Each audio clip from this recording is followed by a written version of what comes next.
अब हम लोग देखते हैं कि इक्वल सेट और इक्विवेलेंट सेट किसको बोलते हैं। ठीक है, तो इक्वल सेट्स, ठीक है, एंड इक्विवेलेंट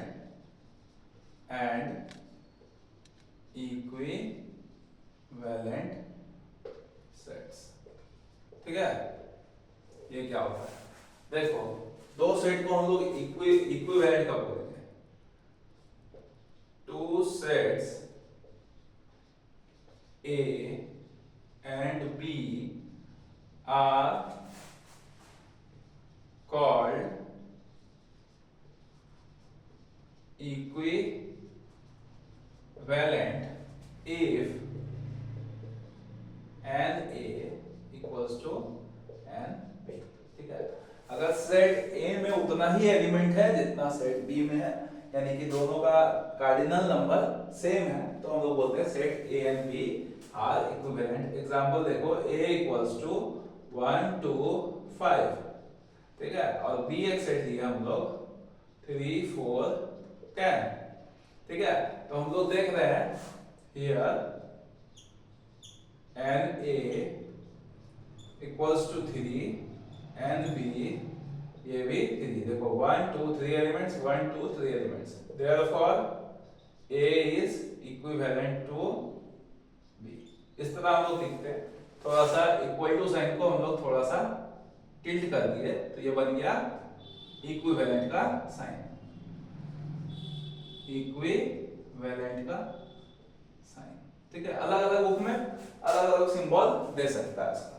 ठीक है, अब देखो इक्वल सेट किसको बोलते हैं? Equal sets.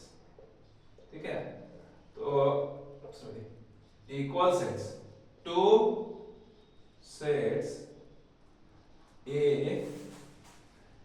and B are called equal if for all A belongs to A belongs to B also।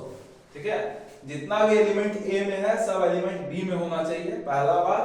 और दूसरा बात, and number of elements in A equals to number of elements in B। ठीक है, पहला बात क्या होता है? For all A belongs to A belongs to B। ठीक है, यानी कि जितना भी एलिमेंट पहला सेट में है सारा एलिमेंट दूसरा सेट में होना चाहिए। और दूसरा बात कि नंबर ऑफ एलिमेंट्स जो पहला सेट में है same number of elements should be there in second set. ठीक है, एग्जांपल देखो। ठीक है, A equals to 3 2 1, B equals to 1 2 3। ठीक है, here हम लोग देख सकते हैं। ठीक है, here 1 belongs to A, also 1 belongs to B, 2 belongs to A, sorry, 2 belongs to A, also 2 belongs to B, 3 belongs to A, also 3 belongs to B। ठीक है, 3 यहां पर भी है, 3 यहां पर भी है, 2 यहां पर भी है, यहां पर भी है, 1 यहां पर भी, यहां पर भी है। और number of elements in A equals to 3 and number of elements in B is also equals to 3, so A equals to B। तब हम लोग बोल सकते हैं कि A इक्वल्स टू B है।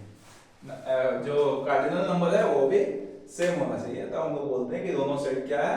इक्विवेलेंट सेट है। ठीक है।